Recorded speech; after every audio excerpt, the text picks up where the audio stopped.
یاد کرو جب ہم نے بنی اسرائیل سے پختہ عہد لیا تھا کہ تم اللہ تعالیٰ کے سوا کسی کی عبادت نہ کرنا اور والدین کے ساتھ احسان کرنا اور رشتہ داروں، یتیموں اور مسکینوں کے ساتھ یعنی احسان کرنا، اور لوگوں سے اچھی بات کرو اور نماز قائم کرو اور زکوٰۃ دو۔ پھر سوائے چند آدمیوں کے تم میں سے اکثر منہ موڑ گئے۔ تو یہاں پہ وہ عہد جو بنی اسرائیل کے ساتھ لیا گیا تھا وہ ہمیں یاد کرایا جا رہا ہے اور ہمیں یاد کرنے کو کہا جا رہا ہے، اور چونکہ قرآن پاک نے اس کو منشن کیا ہے لہٰذا ہم اس عہد کے ویسے ہی پابند ہیں جیسے کہ ان سے یہ عہد لیا گیا تھا۔ رسول اللہ صلی اللہ علیہ وسلم نے فرمایا تھا کہ میری امت پر بھی وہ سب حالات وارد ہوں گے جو بنی اسرائیل پہ آئے، بالکل ایسے ہی جیسے ایک جوتی دوسری جوتی سے مشابہ ہوتی ہے۔ تو اس لیے ہمیں یہ عہد دوبارہ یاد کرایا گیا۔ ایک اور جگہ آپ صلی اللہ علیہ وسلم نے فرمایا تم لازماً اپنے سے پہلوں کی پیروی کرو گے، اگر وہ گوہ کے بل میں گھسی تھی یعنی قوم تو تم بھی اس میں گھسو گے، اور اگر ان میں سے کوئی ایک ایسا بدبخت اٹھا کہ جس نے اپنی ماں سے زنا کیا تو تم میں سے بھی کوئی شقی ایسا ضرور اٹھے گا جو یہ حرکت کرے گا۔ تو اس اعتبار سے یہ آیت اور اس جیسی دوسری آیات پڑھتے ہوئے یہ نہ سمجھیں ہم لوگ کہ یہ اگلوں کی داستانیں ہیں، یہ بنی اسرائیل کی بات ہے، یہ ہماری بات نہیں ہے۔ نہیں، یہ ہمارے لیے ایک آئینہ ہے، اور ہمیں اس مقام پہ، اس مرحلے پہ قرآن پاک کے سوچنا ہے اور انٹراسپیکشن کرنی ہے کہ کہیں ایسا تو نہیں کہ ہم بھی یہ میثاق فراموش کیے ہوئے ہوں اور انہی برائیوں میں مبتلا ہوں، کیونکہ بنی اسرائیل کے بھی زیادہ لوگوں نے کیا کیا؟ بدعہدی کی، اور انہوں نے اپنے عہد کو فراموش کر دیا۔ تو آئیے دیکھتے ہیں کہ اس عہد کی شقیں کیا کیا ہیں، یعنی یہ عہد کس کس چیز پہ بیسڈ ہے۔ تو اس میں ہم دیکھتے ہیں کہ اللہ سبحانہ و تعالیٰ کیا فرما رہے ہیں۔ سب سے پہلی چیز جو ہمارا عہد ہے اللہ تعالیٰ سے وہ کیا ہے؟ لا تعبدون الا اللہ، کہ تم کسی کی بندگی نہیں کرو گے، کسی کی غلامی نہیں کرو گے، کسی کی عبادت نہیں کرو گے سوائے اللہ کی ذات کے، یعنی ہر طرح کی عبادات، بدنی، مالی، زبانی، قلبی، سب کی سب اللہ سبحانہ و تعالیٰ کے لیے۔ جیسے آپ دیکھیں کہ کیا ہوتی ہے قلبی عبادت کیا ہوتی ہے، اس کو اگر ہم نوٹس کریں تو ہم دیکھتے ہیں کہ قلبی عبادت میں یہ چیز آتی ہے کہ انسان کو اللہ تعالیٰ کی ذات پہ پورا یقین ہو، اور انسان کا دل وہ چیزیں پسند کرے جو کہ اللہ سبحانہ تعالیٰ کو پسند ہیں، اور ان چیزوں کو ناپسند کرنے لگ جائے جو اللہ سبحانہ تعالیٰ کو ناپسند ہے۔ مالی عبادات میں زکوٰۃ ہے، صدقہ خیرات ہے، اور جسمانی عبادات میں نماز ہے، حج ہے، پھر اسی طرح سے زبانی عبادات میں ذکر اذکار، قرآن عظیم، یہ تمام چیزیں اس مختصر سے وقت میں آپ کو یہ بتا سکتی ہوں کہ اللہ کی بندگی کے سوا کسی کی بندگی نہ ہو، اور اللہ سبحانہ تعالیٰ کا سب سے پہلا حق جو ہر ایک مخلوق پہ ہے وہ کیا ہے کہ اللہ سبحانہ تعالیٰ کو واحد و احد مانا جائے، اور اللہ کی ذات کے ساتھ کسی کو بھی شریک نہ کیا جائے۔ اور ہم دیکھتے ہیں کہ جب نبی کریم صلی اللہ علیہ وآلہ وسلم نے حضرت معاذ کو یمن بھیجا تو ان سے کہا کہ پہلی چیز جس کی تم دعوت دینا وہ کیا ہے؟ توحید، لا الہ الا اللہ، کہ اللہ کے سوا کوئی خالق، مالک، رازق، مشکل کشا، حاجت روا اور عبادت کے لائق نہیں۔ تو بندگی اسی کی، اطاعت اسی کی، سب سے پہلی محبت وہ، سب سے پہلی پریورٹی وہ، سب سے پہلی ترجیح کون ہے؟ اللہ رب العالمین۔ اور پھر ہمارا دین چونکہ بہت نیچرل دین ہے، تو وہ ایک طرف تو حقوق اللہ کا ہمیں حکم دیتا ہے، اور دوسری طرف حقوق العباد کی طرف ہمیں بہت کانشیسلی گائیڈ بھی کرتا ہے، اور پھر ہمیں نہ صرف یہ کہ گائیڈ کرتا ہے بلکہ بہت سارے اجر کا وعدہ بھی کرتا ہے کہ جو شخص حقوق کا خیال کرے گا وہ دراصل اپنے اوپر ہی احسان کرے گا۔ اور حقوق العباد میں جن کا سب سے پہلا اور بڑا احسان ہے اللہ تعالیٰ کے بعد، وہ چونکہ انسان کے والدین ہوتے ہیں، تو اس لیے ان کا ذکر کیا گیا، کیونکہ جتنی قربانی وہ انسان کے لیے دیتے ہیں اور کوئی نہیں دیتا، سب سے بڑھ کے ان کی قربانی ہے، سب سے بڑھ کے ان کی طرف سے ہمیں خیر ملتی ہے، لہٰذا سب سے پہلا حق انہی کا ہے۔ فرمایا وَبِالْوَالِدَيْنِ إِحْسَانًا، اور والدین کے ساتھ احسان کرو۔ اور احسان کسے کہتے ہیں؟ حق سے بڑھ کے دینا۔ احسان کسے کہتے ہیں؟ سراسر حسن کا معاملہ کرنا۔ احسان کسے کہتے ہیں؟ کہ بدلے کی پرواہ کیے بغیر، یعنی اس سوچ سے اوپر اٹھ کے کسی انسان کے ساتھ بھلا کیا جائے کہ اس نے میرے ساتھ کیا کیا تھا، یعنی جواباً بھلا کرنے کی بجائے خود آگے بڑھ کے اور ہر حال میں اور ہر صورت میں جو ہے وہ خوبصورت معاملہ کیا جائے۔ اور اس میں یہ ہے کہ احسان جو ہے وہ ہر طرح سے، احسان قولی بھی ہے، احسان جو ہے وہ فعلی بھی ہے، احسان جو ہے وہ معاملے میں بھی ہے، یعنی ہر طرح سے احسان کا معاملہ کیا جائے، اور محبت کا معاملہ، نرمی کا معاملہ، خدمت کا معاملہ، اطاعت کا معاملہ، ان کی نافرمانی سے بچنے کا معاملہ، الا یہ کہ وہ اللہ کی نافرمانی کی طرف بلائیں، ان کی فرمانبرداری کرنی چاہیے، ان کی ادب اور تعظیم کرنی چاہیے، اور سب سے بڑھ کے یہ کہ انہیں اذیت نہیں دینی چاہیے، اور یعنی ان کے ساتھ ایسا معاملہ نہ کیا جائے کہ جس سے وہ تنگ ہوں، دکھی ہوں یا تکلیف میں مبتلا ہو جائیں۔ تو یہ تبھی ہو سکتا ہے کہ جب ہم دل میں ان کے احسان کو تسلیم کرنے والے ہوں۔ آپ سب اس حدیث سے واقف ہوں گے کہ والدین کی رضا میں اللہ کی رضا، اور والدین کی ناراضگی میں اللہ کی ناراضگی ہے۔ تو لہٰذا ان کے ساتھ معاملہ کرتے وقت انسان کو یہ سوچنا چاہیے کہ وہ نہ صرف والدین کی ناراضگی مول لے رہا ہے اگر وہ کوئی ایسا معاملہ اختیار کیے ہوئے ہے، بلکہ اس کے ساتھ ساتھ اللہ سبحانہ وتعالیٰ کی ناراضگی بھی مول لے رہا ہے۔ تو والدین کے ساتھ احسان کا معاملہ، جھکا ہوا معاملہ، بات کریں خوبصورتی سے، محبت سے، ادب سے، نرمی سے معاملہ کریں، خدمت کا، اطاعت کا، اور پھر اس کے ساتھ ساتھ افعال میں بھی ان سے جھکا ہوا معاملہ کرنا، وَاخْفِضْ لَهُمَا جَنَاحَ الذُّلِّ مِنَ الرَّحْمَةِ، اور پھر ان کے لیے دعائیں بھی کرنا، اور جو بھی انسان کو خیر ملی ہے دنیا کے اندر اس خیر میں ان کو شریک کرنا، ان کو اولیت دینا، ان کی شکر گزاری زبانی کلامی بھی کرنا، اور پھر عملاً بھی کرنا۔ اور آپ سب جانتے ہیں کہ رویے بہت زیادہ کاؤنٹ کرتے ہیں الفاظ کے ساتھ ساتھ، یہ جو انسان کی ایک باڈی لینگویج ہوتی ہے کہ وہ کس طرح کی اپنے والدین کے ساتھ یا کسی کے ساتھ بھی اختیار کیے ہوئے ہیں۔ تو یہاں پہ اب ہم دیکھتے ہیں کہ اس وعدے میں جو ہم نے اللہ تعالیٰ سے کیا ہوا ہے اس میں احسان والدین کے ساتھ بھی ہے، اور اس کے بعد جن کا ذکر کیا گیا ہے وہ ذی القربیٰ ہے۔ حدیث میں آتا ہے کہ ایک شخص نبی صلی اللہ علیہ وسلم کے پاس گیا اور کہنے لگا کہ یا رسول اللہ صلی اللہ علیہ وآلہ وسلم، میں سب سے اچھا معاملہ کس کے ساتھ کروں، یا میں کس کے ساتھ سب سے بڑھ کے حسن سلوک کروں؟ تو آپ صلی اللہ علیہ وسلم نے فرمایا اپنی ماں کے ساتھ۔ اس نے پھر پوچھا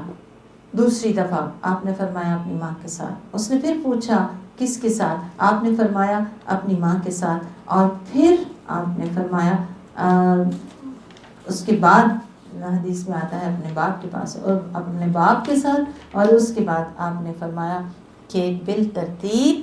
تمہارے قریبی رشتہ دار۔ تو جو قریبی ترین رشتہ دار ہیں وہ کون ہوتے ہیں؟ ایک تو رحم کے رشتے ہیں جو ماں باپ سے وابستگی کے ساتھ وجود میں آتے ہیں، اور دوسرے ہیں سحر کے رشتے یعنی سسرال کے رشتے، ان کے ساتھ احسان کرنا۔ ہم کیا کرتے ہیں؟ بدلے کا معاملہ کرتے ہیں کہ جو رشتہ دار ہمارے ساتھ اچھا کریں ہم ان کے ساتھ اچھا کرتے ہیں، اور جو اچھا نہ کریں ہم ان کے ساتھ اچھا نہیں کرتے۔ تو یہاں ہم نے جس عہد کی تجدید آج کرنی ہے وہ کیا ہے کہ ہم اپنے رشتہ داروں کے ساتھ، قریبی رشتہ داروں کے ساتھ، چاہے وہ میکے سے ہوں یا سسرال سے ہوں، ان کے ساتھ احسان کا معاملہ کرنا۔ اللہ تعالی ہمیں اس کی توفیق عطا فرمائے۔ اور رشتہ داروں کے ساتھ جو احسان ہے اس میں کیا چیزیں آ جائیں گی؟ دیکھیں، اگر کسی کو مالی مدد کی ضرورت ہے تو پھر رشتہ داروں کے ساتھ ایک ایسا تعلق ہوتا ہے کہ ان کو تحفے کی صورت میں، ان کو محبت کے ساتھ، اگر انسان کو علم ہو جائے تو اللہ سبحانہ و تعالیٰ کی رضا کے لیے ان کی اس طرح مدد کرے کہ وہ خود کو چھوٹا محسوس نہ کریں۔ پھر مشورہ، اچھا مشورہ دے دینا کسی بھی معاملے میں، بچے کو اسکول داخل کرانا ہے، کہیں کیریئر ڈیسائیڈ کرنا ہے، کس طرف کو جانا ہے، یا کوئی رشتہ ہے یا کوئی خرید و فروخت ہے، اچھا مشورہ دینا، وہ مشورہ جو ہمیں اپنے لیے پسند ہے۔ پھر ان کی خیر چاہنا، بیمار ہوں تو بیمار پرسی کر لینا، ان کی مدد کرنا، ان کی خدمت کر لینا جس طرح سے بھی کر سکیں، ان کی خیر چاہنا۔ تو ہم سب کو اپنا اپنا جائزہ ساتھ ساتھ لیتے جانا چاہیے کہ یہ وعدہ ہم نے اللہ تعالیٰ سے کر رکھا ہے۔ اور ہم لوگ بات کر رہے تھے میثاق کی، جو کہ اللہ سبحانہ تعالیٰ کے ساتھ ہے، اور اس کی ان شکوں کی بات کر رہے تھے کہ سب سے پہلی چیز کیا ہے؟ اللہ سبحانہ تعالیٰ کا حق دینا، اللہ تعالیٰ کو الہ واحد مانتے ہوئے اللہ کی بندگی کرنا، والدین کے ساتھ احسان کرنا، رشتہ داروں کے ساتھ احسان کرنا، یتیموں کے ساتھ احسان کرنا، مسکین کے ساتھ احسان کرنا۔ اور مسکین کون ہوتا ہے؟ کہ جو لوگوں سے پکڑ پکڑ کے، چمٹ چمٹ کے ان سے مانگ نہیں رہا ہوتا، بلکہ وہ ایک ایسا شخص ہوتا ہے کہ جو کوشش کرتا ہے، محنت کرتا ہے کہ وہ اپنی گزر اوقات جو ہے وہ اچھے طریقے سے کر سکے، اس کے لیے محنت کرتا ہے، لیکن جب ایک کام کرتا ہے، ایک چیز پوری کرتا ہے تو دوسری رہ جاتی ہے۔ تو ہمیں حکم دیا گیا ہے کہ ہم کے ساتھ احسان کا معاملہ کریں، بہترین معاملہ کریں، اور اس سب کا فائدہ کس کو ہوگا؟ اس سب کا فائدہ ہمیں خود ہی ہوگا۔ ایکچولی ہم لوگ احسان کو ایک قرض سمجھتے ہیں، یعنی کسی کے ساتھ اچھا سلوک کر کے ہم یہ سمجھتے ہیں کہ جیسے ہم نے اسے قرض دیا ہے جس کی واپسی اس پہ فرض ہے، اور ہمارا دین ہمیں یہ بات سکھا رہا ہے کہ یہ واپسی بندوں سے نہیں لینی بلکہ اللہ سبحانہ و تعالیٰ سے لینی ہے۔ اور ایسا کر کے ہم دراصل اللہ تعالیٰ سے کیے اپنے عہد کو پورا کر رہے ہیں، اور جب بندہ اپنے رب سے کیے عہد کو پورا کرتا ہے تو اللہ تعالیٰ بھی اس کے ساتھ اپنا عہد پورا کرتے ہیں۔ اور وہ کیا ہے کہ ہم دنیا میں رہتے ہوئے اللہ سبحانہ و تعالیٰ کی اطاعت اور فرما برداری کریں تو انشاءاللہ اللہ سبحانہ و تعالیٰ ہمیں اس کے بدلے میں اپنی رحمت سے جنت عطا کریں گے۔ عہد کی اگلی چیز بھی بہت امپورٹنٹ ہے، فرمایا وَقُولُوا لِلنَّاسِ حُسْنًا، لوگوں سے حسنہ، اچھی بات کرو۔ حسن کلام کی بات ہو رہی ہے کہ ہر شخص حسن کلام چاہتا ہے کہ اس کے ساتھ اچھے انداز میں، اچھے رویے سے اور اچھی بات کی جائے، اور بہترین بات ہوتی کیا ہے وہ بھی ہمیں پتہ ہونی چاہیے۔ بھلائی کی بات، خیر خواہی کی بات، انصاف پہ مبنی بات، سچی بات، اور ایسی بات جو کہ اللہ سبحانہ و تعالیٰ کے جو احکامات ہیں ان کے ساتھ کنسائڈ کرتی ہو، یعنی ملتی جلتی ہو، یعنی اللہ تعالیٰ کی پسند کی بات، امر بالمعروف نہی عن المنکر، اور پھر یہ ہے کہ بات کا انداز بھی اچھا ہو. اور جو شخص دین کو سمجھتا ہے وہ بولنے سے پہلے سوچنے کا عادی ہو جاتا ہے. اللہ تعالیٰ ہمیں بھی حسن کلام کی توفیق دے، کیونکہ اللہ تعالیٰ قرآن پاک میں کہتے ہیں ما یلفظ من قول الا لدیہ رقیب عتید، کہ کوئی بھی لفظ جو کوئی بھی قول، کوئی بھی بات، اور اس میں سے جو بھی لفظ ہم نکالتے ہیں ایک حاضر باش نگران اس کو لکھ رہا ہوتا ہے. تو اچھا لفظ ہے تو ظاہر ہے ہمارے نامہ اعمال میں اچھائی کا اضافہ ہوگا، اور اگر خدا نخواستہ اچھا نہیں تو برائی کا اضافہ ہوگا. اور آپ صلی اللہ علیہ وسلم نے یہ فرمایا تھا کہ اے معاذ، اور کون سی چیز زبان کے علاوہ لوگوں کو اوندھے منہ جہنم میں گرائے گی؟ جب آپ سے پوچھا گیا تو آپ نے یہ کہا. تو زبان کی ایک تو یہ ہے کہ اللہ تعالیٰ سے ہم توفیق مانگتے کہ ہمیں حفاظت کی توفیق دے، اس کو درست استعمال کرنے کی توفیق دے. اور پھر یہ ہے کہ ہمارے لیے بڑا اچھا انسینٹیو ہے. اللہ تعالیٰ کے رسول نے فرمایا الکلمۃ الطیبۃ صدقہ، کہ اچھی بات کرنا بھی صدقہ ہے.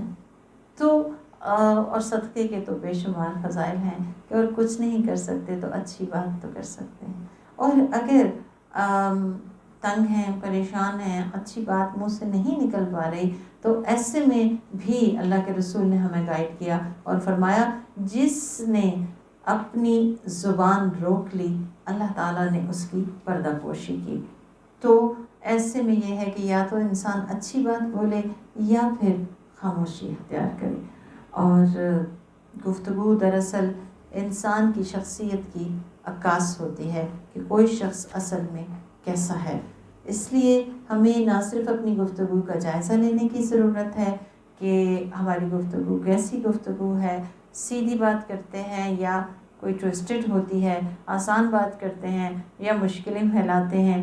سچی بات کرتے ہیں یا جھوٹ پہ عمل پیرا ہیں، دوسروں کی خیر خواہی کی بات کرتے ہیں یا پھر لوگوں کو دھوکے اور فریب میں مبتلا کرنے والی بات ہے. اور پھر یہ ہے کہ کیا میں بات کرتے وقت مخاطب کے عمر اور مرتبے کا لحاظ رکھتی ہوں اور اس کے مطابق بات کرتی ہوں. پھر اسی طرح ایک اور اہم بات ہے گفتگو کے حوالے سے جو ہمیں سوچنا ہے وہ یہ کہ کہیں ایسا تو نہیں کہ بات کرتے وقت ہم اس طرح سے بات کریں گویا کہ ہم احساس برتری کا شکار ہوں. تو ایسے میں مختصر بات کرنا، جامع بات کرنا، اچھی بات کرنا، اچھے دل سے بات کرنا، وہ بات میں تاثیر اور خوبصورتی پیدا کر دیتا ہے. تو سیدھی بات کرنا اللہ تعالیٰ کو بھی پسند ہے، ہمیں حکم بھی دیا گیا ہے وَقُولُوا قَوْلًا سَدِيدًا، یہ بات سیدھی کیا کرو. اور 3 چیزیں جو حدیث سے ہمیں پتہ چلتا ہے اللہ سبحانہ تعالیٰ کو گفتگو میں سخت ناپسند ہیں، وہ بھی نوٹ ضرور کر لیجئے گا. ایک تو یہ ہے کہ بے مقصد بات کرنا. اب سوچیں آج کل پیکیجز نے یہ چیز اتنی آسان کر دی ہے کہ بے مقصد گفتگو بہت زیادہ ہوتی ہے. دوسری چیز غیر ضروری سوال کرنا، اور تیسری چیز اللہ تعالیٰ کو جو سخت ناپسند ہے وہ ہے مال کا ضائع کرنا. اللہ تعالیٰ ہمیں ان تمام چیزوں سے بچائے رکھے. اس کے بعد آپ دیکھیں کہ اس عہد میں دوبارہ سے اللہ کے حقوق کی طرف ہمیں موڑا گیا اور فرمایا گیا وَأَقِیمُوا الصَّلَاةَ، نماز قائم کرو. پھر حقوق اللہ کی بات، کیونکہ نماز جو ہے وہ ایمان کی پہچان بھی ہے. اور آپ صلی اللہ علیہ وسلم سے جب پوچھا گیا کہ کون سا کام سب سے افضل ہے تو آپ نے فرمایا وقت پہ نماز ادا کرنا، کیونکہ یہ عملی طور پہ ایک اطاعت کا ایک اظہار ہے اللہ سبحانہ تعالیٰ کے ساتھ. پھر اگلی چیز کیا ہے وآتوا الزکاۃ، جو حقوق اللہ اور حقوق العباد کی جامع عبادت ہے، زکوٰۃ کی ادائیگی. حقوق اللہ کی ادائیگی اس طرح کہ اللہ کی اطاعت میں زکوٰۃ دی جائے، جیسا حکم دیا گیا ہے ویسے دی جائے، جس کو دینے کا حکم دیا گیا ہے اس کو دی جائے. اور حقوق العباد اس میں اس طرح سے آ جاتے ہیں کہ ظاہر ہے کہ یہ بندوں کا حق ہے ان بندوں کا کہ جنہیں اللہ سبحانہ و تعالیٰ نے کچھ کم حیثیت دی مال میں، تو جو مالدار ہیں ان کے مال میں ان کا حصہ رکھا گیا ہے کہ یہ ان کو ادا کریں۔ تو